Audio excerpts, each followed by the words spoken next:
Vários acontecimentos ao longo das últimas décadas vieram demonstrar as fragilidades e limites do planeta, tal como o que deu origem à comemoração do dia de hoje, o chamado Dia da Terra, criado em 1970 pelo senador norte-americano Gaylord Nelson, depois das consequências do desastre petrolífero de Santa Bárbara, na Califórnia, ocorrido no ano anterior, tendo em 2009 sido reconhecido pelas Nações Unidas com o objetivo de alertar para a importância e a necessidade da conservação dos recursos naturais do mundo. O Sr. Presidente afirmou esperar que a pandemia de Covid-19 sirva de lição quanto aos efeitos globais do que acontece no ambiente em qualquer parte do mundo. Neste contexto, não considera que é necessário um novo modelo de desenvolvimento socialmente justo, respeitando os limites do planeta, que claramente não comporta um crescimento contínuo? A pandemia da Covid-19 vai confrontar-nos de modo reforçado com as limitações dos sistemas socioeconómicos atuais, ao lidarem com situações críticas e de incerteza a uma escala global, com enormes reflexos a nível nacional e local e afetando toda a população do mundo, embora com graus de organização e desenvolvimento muito diversos de país para país. Veio evidenciar desde o início, até na falta de solidariedade verificada aqui e acolá, de forma muito crua, as muitas fragilidades das comunidades atuais e reforçar a necessidade de nos religarmos aos nossos mais próximos e valorizarmos a natureza e os elementos que integram uma componente fundamental da nossa vida pessoal e vida comunitária. Esta crise, à escala global, revela bem como o tipo de combate que estamos a falar é difícil e como as suas consequências económicas e sociais são dramáticas, reforçando um alerta relativo a outras crises globais, como sejam a extinção maciça de diversas espécies em todo o mundo, o desequilíbrio dos ecossistemas, as alterações climáticas.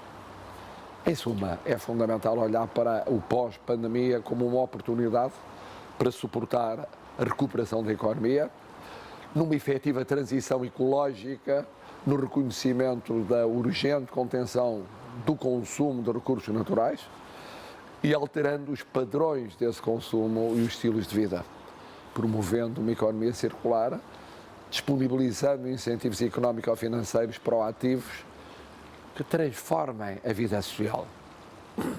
E é um papel de cada um de nós. É um papel que passa por cada um de nós. Não é apenas um papel dos responsáveis políticos, económicos, sociais, culturais.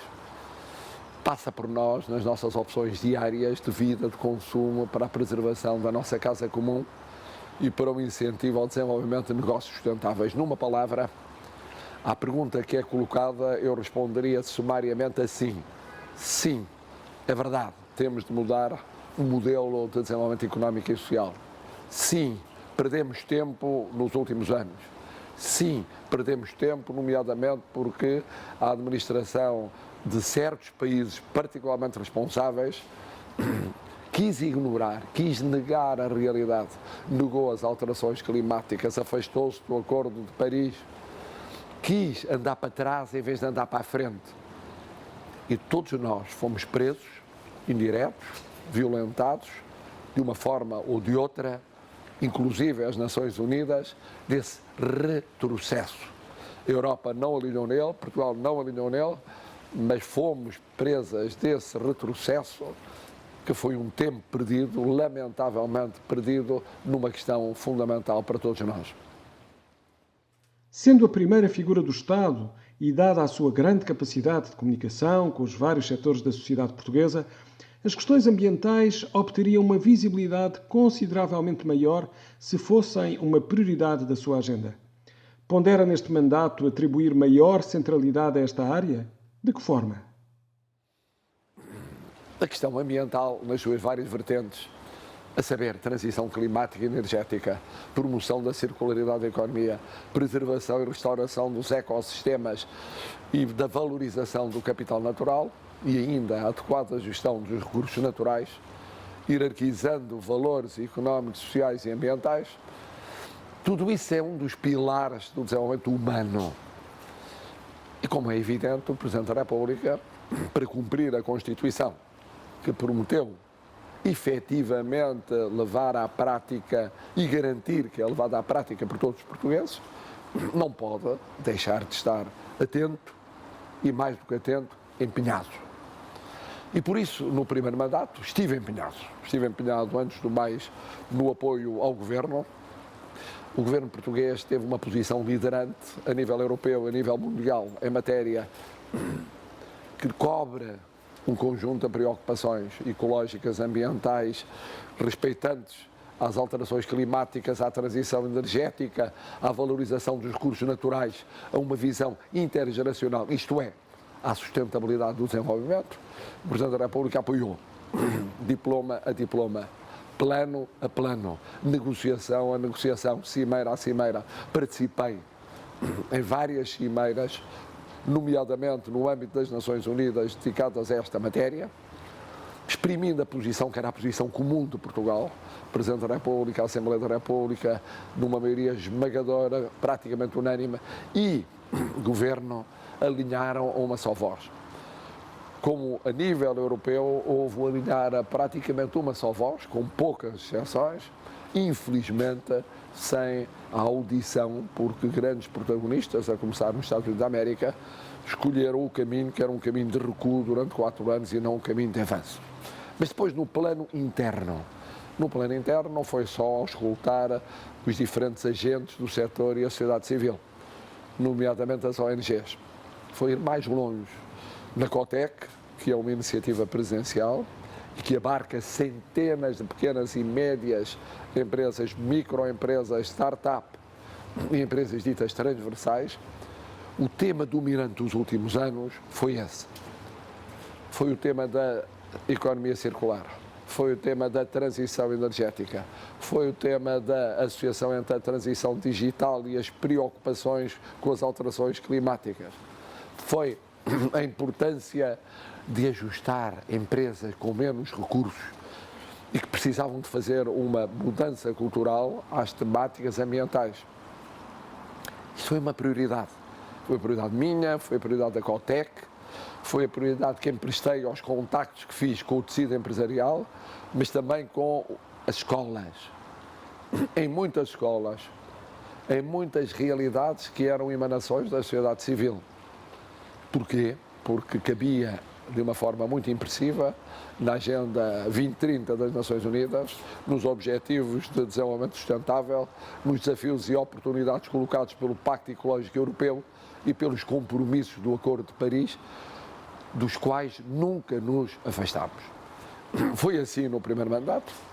Dir-se-á, não notámos, pois andaram distraídos. Quem não notou, andou distraído. Mas não poderá continuar distraído neste segundo mandato, porque, além de cumprir a mesma agenda, essa agenda passará a ser, ainda se possível, mais clara e publicitada. Não só assinalando os dias internacionais mais relevantes no âmbito da transição climática, do ambiente, energia, economia circular, biodiversidade, gestão de recursos naturais, não só continuando a aposta no primeiro mandato das florestas, foi uma das minhas preocupações, particularmente a partir de 2017, foi exigir uma nova política das florestas, e não é por acaso que um dos últimos passos, quase no limite do primeiro mandato, foi presidir, a convite do Sr. Primeiro-Ministro, a um Conselho de Ministros dedicado precisamente à nova política florestal, mas outro foi, primeiro mandato a concretizar-se, agora no segundo, a Conferência dos Oceanos. A participação em várias iniciativas bilaterais e multilaterais em torno dos oceanos. E agora, culminando, espera-se, na Conferência dos Oceanos, adiada por causa da pandemia.